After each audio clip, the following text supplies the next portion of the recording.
बिस्मिल्लाहिर्रहमानिर्रहीम। Dear aspirants, myself Mohsin Hanif और मैं एमके प्रिपरेशन के प्लेटफॉर्म से आपसे मुखातब हूँ। आज हम जो है वो इस्लामाबाद पुलिस एएसआई का पेपर सॉल्व करते हैं। 14 सितंबर 2024 को ये पेपर हुआ है जी। तो इसका पहला क्वेश्चन हम देखते हैं। फर्स्ट क्वेश्चन है, Mount Everest height in feet is 29028 feet. What is its height in metre. इसमें पूछा गया है कि जो माउंट एवरेस्ट है उसकी हाइट जो है वो 29,028 फीट है। तो इसकी जो हाइट है वो मीटर में कितनी बनती है। तो मीटर में इसकी जो हाइट बनती है वो बनती है जी 8,848 मीटर। 1 मीटर में 3 फीट होते हैं, तो अगर आप इसको 3 से डिवाइड कर देंगे तो ये आपका 8,848 मीटर इसका आ जाएगा आंसर। अब इसके साथ कुछ और क्वेश्चन भी पूछे जा सकते हैं। जैसे कि ये जो माउंट एवरेस्ट है वो कहाँ पर वाक़ है जी। वो नेपाल में वाक़ है। किस रेंज में वाक़ है जी। हिमालय रेंज के अंदर जो है ये वाक़ है। इसके अलावा ये भी पूछा जा सकता है कि सबसे पहला शख्स जिसने इसको फतेह किया था, ये जो फर्स्ट असेंडर था वो कौन था। That was Edmund Edmund Hillary. और इसने कब इसको फतेह किया था जी। तो इसने मई 1953 में जो है वो इसको फर्स्ट टाइम जो है वो इसको कैप्चर किया था। इसके बाद पाकिस्तानी यानी पहला पाकिस्तानी कौन था जिसने इसको फतेह किया था जी। तो वो नजीर साबर था। और उसने मई 17 2000 में इसको फर्स्ट टाइम, जो पहला पाकिस्तानी था जिसने इसको जो है वो असेंड किया था। अगला क्वेश्चन देखते हैं जी। All of the following are permanent members of UN security council except. इनमें से कौन सा है जो यूएन सिक्योरिटी काउंसिल का परमानेंट मेंबर नहीं है। तो जो गिवन आंसर थे उसमें से जो जर्मनी है that is not the permanent member. अब इसमें देखिए, इसमें मजीद इंफॉर्मेशन आप क्या हासिल कर सकते हैं कि जो 5 परमानेंट मेंबर हैं और 10 नॉन परमानेंट मेंबर हैं। जो 5 परमानेंट मेंबर हैं उनमें चाइना शामिल है, उनमें रशिया शामिल है, उनमें यूएसए, यूके, फ्रांस। ये 5 कंट्रीज जो हैं ये परमानेंट है और इनको वेटो पावर हासिल है। इसके अलावा 10 नॉन परमानेंट मेंबर्स हैं जिनको जो है वो 2 साल के लिए चूज किया जाता है। तो जो टोटल मेंबर है सिक्योरिटी काउंसिल के वो 15 है, जिसमें से 5 परमानेंट है और 5 जो है वो नॉन परमानेंट है। नेक्स्ट क्वेश्चन देखें। How fifth generation computer is different from other generation computers. तो बेटा जो फिफ्थ जनरेशन कंप्यूटर है उसमें जो मेन उसके अंदर जो डिफरेंस है वो टेक्नोलॉजिकल एडवांसमेंट का है कि उसके अंदर एडवांस टेक्नोलॉजी यूज हुई है। और दूसरा अहम पॉइंट जो है कि इसके अंदर जो वो आर्टिफिशियल इंटेलिजेंस का इस्तेमाल किया गया है जी। नेक्स्ट क्वेश्चन देखते हैं। When Pakistan von it's first gold medal in Olympics. Pakistan ने ओलंपिक्स में अपना पहला जो गोल्ड मेडल है वो कब विन किया था। तो इसका जो आंसर है वो 1960 1960 में जो है वो पाकिस्तान ने अपना पहला ओलंपिक गोल्ड मेडल हासिल किया था। अब इससे रिलेटेड कुछ दूसरे क्वेश्चंस भी बन सकते हैं, जैसा कि पाकिस्तान ने जो गोल्ड मेडल हासिल किया था ये कहाँ पर हासिल किया था। तो ये जो ओलंपिक्स है ये समर ओलंपिक्स इटली के शहर रोम में हुए थे। तो वहां पर पाकिस्तान ने गोल्ड मेडल हासिल किया था। दूसरा क्वेश्चन है जी, किस स्पोर्ट्स में पाकिस्तान ने अपना जो है वो हॉकी गोल्ड मेडल हासिल किया था। तो पाकिस्तान ने जो है ये हॉकी के स्पोर्ट्स के अंदर जो है वो अपना पहला गोल्ड मेडल हासिल किया था।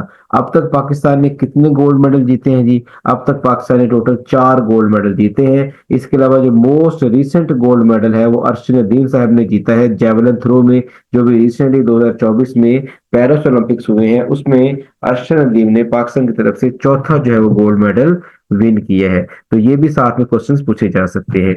नेक्स्ट देखिए जी, इंग्लिश से रिलेटेड क्वेश्चन है। When she dash English now. She is speaking English now. वो अब इंग्लिश बोल रही है, तो ये प्रेजेंट कंटिन्यूस का फिक्र है तो इज स्पीकिंग आएगा। अगला क्वेश्चन देखिए, एंटोनिम ऑफ कैप्रिशियस। कैप्रिशियस का एंटोनिम क्या होता है जी। तो जो कैप्रिशियस का एंटोनिम है उसका वो होता है जी अनचेंजिंग, तब्दील ना होने वाला। तो कैप्रिशियस जो है वो ऐसे वर्ड को बोलते हैं, ऐसी चीज जो चेंज हो रही होती है, तब्दील हो रही होती है। तो इसका एंटोनिम क्या होगा जी, अनचेंजिंग। नेक्स्ट क्वेश्चन देखिए। I would help him if he dash to me. मैं उसकी मदद करता if he dash to me if he had come to me. तो ग्रामर के मुताबिक यहाँ पर जो हैड कम आएगा, जो राइट ऑप्शन है। Synonym of assimilate. एसिमिलेट का सिनोनिम क्या है जी। तो एसिमिलेट का जो सिनोनिम बनता है वो एब्सॉर्ब बनता है। नेक्स्ट क्वेश्चन देखिए। Mark use to remove the scattered subject. Scattered subject को रिमूव करने के लिए कौन सा मार्क यूज होता है। तो डैश को यूज किया जाता है। नेक्स्ट क्वेश्चन देखें जी। The person who is looking for sympathy talks. यानी ऐसा शख्स जो हमेशा हमदर्दाना बातों की तलाश में रहता है, दिलजोई की तलाश में रहता है, उसको क्या बोलते हैं? उसको मतलब प्लेंटिवली। तो प्लेंटिवली जो इसका राइट ऑप्शन था। नेक्स्ट क्वेश्चन देखिए जी। नेक्स्ट क्वेश्चन है कंप्लीट द ईडियम। आपने ईडियम कंप्लीट करना है। इसका जो पहला पार्ट है हेल हैथ नो फ्यूरी, तो इसका जो अगला पार्ट है लाइक अ वुमन स्कॉर्न्ड। तो ये जो ईडियम कंप्लीट होता है hell hath no fury like a woman scorned. अगला क्वेश्चन देखिए। Synonym of obscure. ऑब्सक्योर का जो है वो सिनोनिम क्या है? ऑब्सक्योर का सिनोनिम है फेमस। ऑब्सक्योर कहते हैं ऐसी चीज जो बहुत फेमस होती है, जो जुबान ज़द आम होती है, तो इसका जो सिनोनिम होगा वो फेमस होगा। Synonym of exemplify. एग्जाम्पलीफाई करना, किसी चीज की मिसाल देना, वजाहत करना, तो इसका जो सिनोनिम होगा वो होगा illustrate. Illustrate will be the synonym of exemplify. Next question देखिए। List of coded instructions. ये कंप्यूटर से रेलेवेंट क्वेश्चन है कि जो कोडेड इंस्ट्रक्शंस कंप्यूटर को प्रोवाइड की जाती है उसको क्या बोलते हैं जी? तो उसको बोलते हैं प्रोग्राम। तो program is the are the coded instructions given to the computer.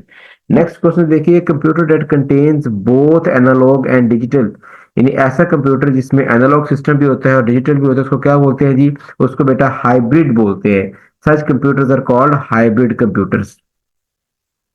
Next question देखें।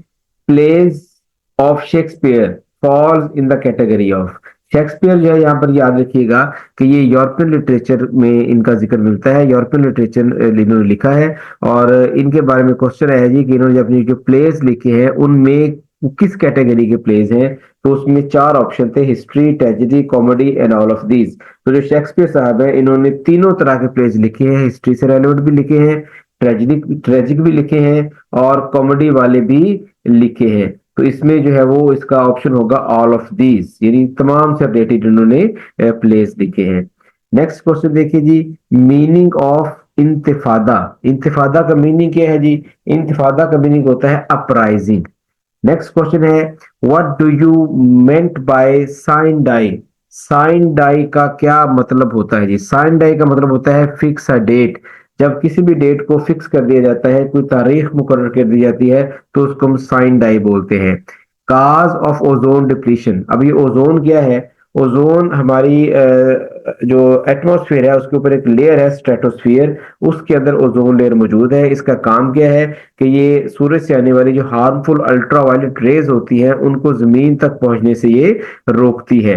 तो ये ओजोन डिप्लीशन का मतलब है कि ओजोन का तबाह हो जाना। तो इंसान कुछ केमिकल यूज कर रहा है जो जो ओजोन को कंप्लीट जो कंटिन्यूसली नुकसान पहुंचा रहे हैं। वो केमिकल्स कौन से हैं? उन केमिकल्स का नाम है जी क्लोरोफ्लोरोकार्बन्स। तो क्लोरोफ्लोरोकार्बन जो है ये वो केमिकल है जो ओजोन को डिप्लीट कर रहे हैं। और ओजोन यहाँ पर ये भी याद रखिएगा कि ओजोन जो है वो किस एरिया से डिप्लीट हो रही है? तो वो है अंटार्कटिका। अंटार्कटिका से जो है वो ओजोन डिप्लीट हो रही है और वहां पर ओजोन के अंदर सुराख क्रिएट हो रहे हैं, होल्स, उसको ओजोन होल बोलते हैं। नेक्स्ट क्वेश्चन है जी। World's largest land lock country. Land lock country वो होता है जो चारों तरफ से, जिसके चारों तरफ खुश्की होती है और उसके समुंदर से कोई ताल्लुक नहीं होता, उसको लैंड लॉक कंट्री कहते हैं। दुनिया दुनिया का जो सबसे बड़ा लैंड लॉक कंट्री है वो काजाकिस्तान है। काजाकिस्तान जो है ये सोवियत स्टेट है जो कि 1989 में जब सोवियत टूटा था तो वहां से ये लिबरेट होकर जो है वो अलहदा से रियासत बनी थी। इसके अलावा एक और चीज देख लीजिए कि जो स्मॉलेस्ट लैंड लॉक कंट्री है दुनिया का वो कौन सा है जी? वो है जी Vatican City. So Vatican City is the smallest landlocked country of the world, while the Kazakhstan is the largest landlocked country of the world. Next question देखें। Atmospheric pressure is measured by। जो atmospheric pressure है वो कौन major करता है? किस instrument के जरिए मेजर किया जाता है? तो बैरोमीटर। जो बैरोमीटर है यहाँ पर जो ऑप्शन है उनमें से barometer is the right option, जिसको हम जो है वो प्रेशर मेजर करने के लिए यूज करते हैं। नेक्स्ट क्वेश्चन देखें। If y is equal to 3x plus 12 and y is equal to 5 then what will be x। तो यहाँ इसको सॉल्व करते हैं, y की वैल्यू पुट कर दें, y is equal to 3x+12 है, तो y की वैल्यू अगर 5 हो तो 5 इज इक्वल टू 3x+12 आ जाएगा। यहाँ पे आप इसको 12 को दूसरी तरफ जाकर माइनस कर दें तो 3x बराबर आ जाएगा 5 - 12 और x इज इक्वल टू -7/3।